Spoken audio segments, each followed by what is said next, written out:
값을 치룬다는 것은 그들이 서로 말하되 우리가 아우의 일로 말미암아 범죄하였도다. 그가 우리에게 애걸할 때에 그 마음의 괴로움을 보고도 듣지 아니하였으므로 이 괴로움이 우리에게 임하도다. 르우벤이 그들에게 대답하여 이르되 내가 너희에게 그 아이에 대하여 죄를 짓지 말라고 하지 아니하였더냐. 그래도 너희가 듣지 아니하였느니라. 그러므로 그의 핏값을 치르게 되었도다. 창세기 42장 21절로 22절. 야곱의 12아들 중에 11번째인 요셉은 형들의 시기와 질투 때문에 형들의 손에 의하여 미디안 사람 장사꾼들에게 팔려왔고 보디발의 집과 감옥에서 험난한 생활을 하게 된다.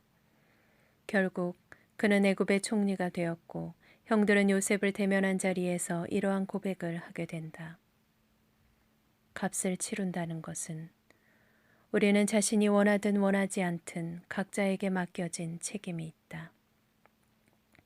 부모로서, 남편으로서, 아내로서, 자녀로서 또는 사회적 구성원으로서 반드시 지켜져야 하고 감내해야 할 책임이 있다.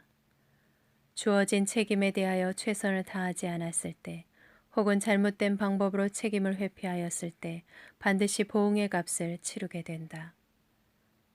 부모가 자녀를 바르게 양육하고 교육하지 않으면 삶 가운데 어떠한 모양으로든 값을 치르게 될 것이며 특별히 믿는 부모일수록 자녀에 대한 책임을 다하지 않았을 때 치러야 하는 값은 혹독하다.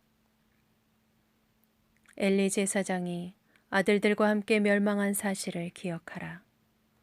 믿는 부모가 어떤 이유를 들이댄다 하더라도 자녀에 대한 책임을 다하지 않은 것에 대하여는 변명할 여지가 없다.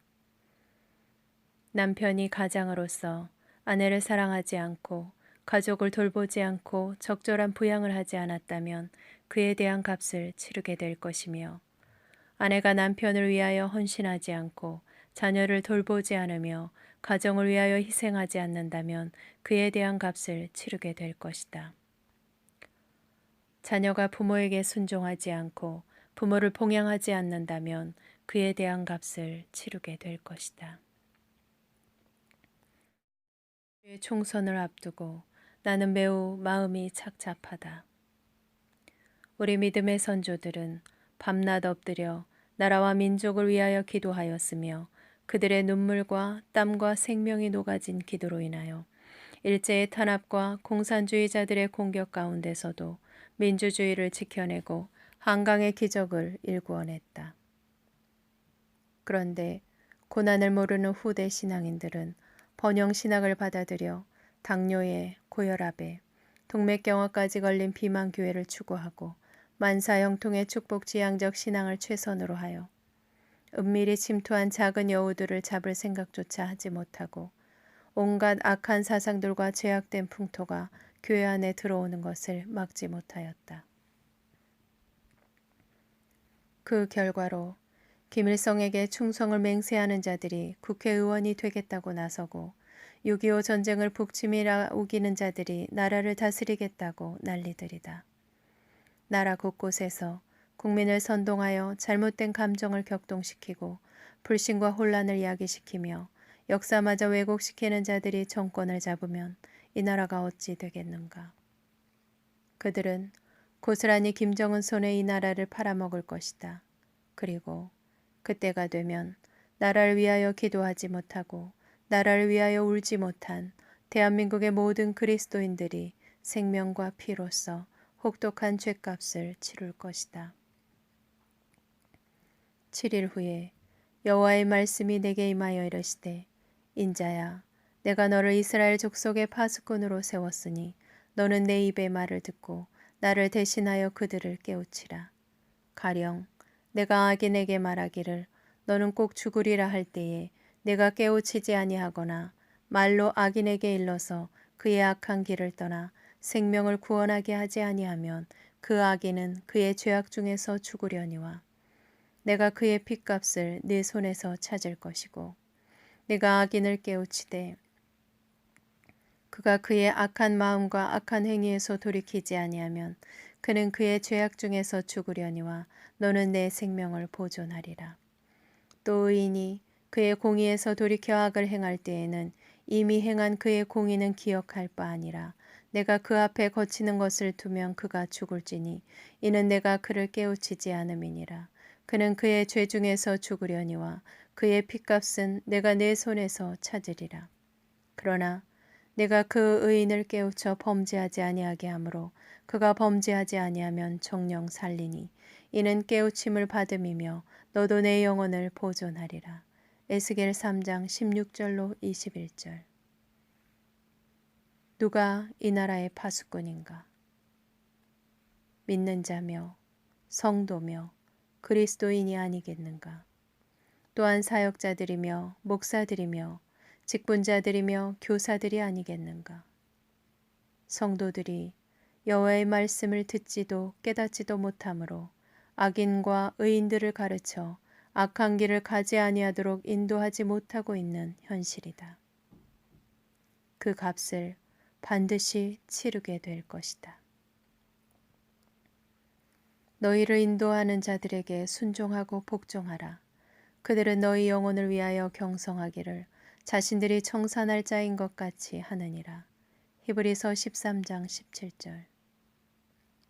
교회 안에 수많은 인도하는 자들이여. 사역자로, 목사로, 교사로, 직분자로 여러 가지 이름으로 공동체의 지체들을 인도하는 자들이여. 지체들의 아픔과 고통과 죄와 눈물을 아는가. 그것들을 심장에 삼키고 하나님 앞에 엎드려 그것이 마치 나 자신의 것이냐 그것을 계산하고 청산하기 위하여 눈물로 호소하고 몸부림치며 괴로움 가운데 하나님 아버지께 청원하여 보았는가. 그렇게 하지 않으면서 인도하는 자로서의 모든 혜택과 권리와 특권을 누리며 목이 고다 뻣뻣한 수많은 인도하는 자들이여. 반드시 그 값을 치르게 될 것이다. 죄의 삭스로 사망에 이르게 된 모든 인류를 위하여 신이시며 한 터럭의 죄도 없으신 예수님께서 십자가에서 우리의 죄값을 피와 생명으로 치르셨다. 그래서 우리는 예수 그리스도가 우리의 구주이신 것과 우리 죄를 대속하신 것을 믿기만 하면 죄사함을 통하여 구원받을 수 있다. 예수님께서 우리의 죄값을 대신 치르셨기 때문에 우리는 공짜로 무상으로 구원을 받는 것이다.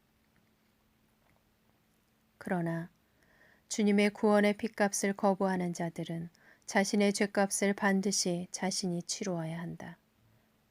다른 여타의 값은 혹 회개를 통하여 감하여질 수도 있지만 주님의 구원의 핏값을 거부하는 것만은 그 값이 감하여질 수도 면제될 수도 없다.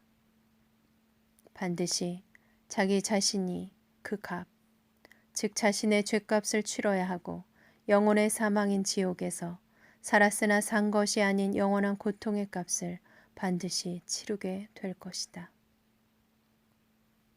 값을 치른다는 것은 책임이 주어지는 우리의 삶에서 결코 피할 수 없는 요구이다. 특히 죄에 대하여 값을 치르는 문제는 육이 살아있는 현실에서도 상당한 고통이 될 것이며 육이 죽은 내세에서도 또한 상상할 수 없는 엄청난 두려움의 고통이 될 것이다. 명심하라. 값을 치르게 될 것이다. 값을 치르게 될 것이다.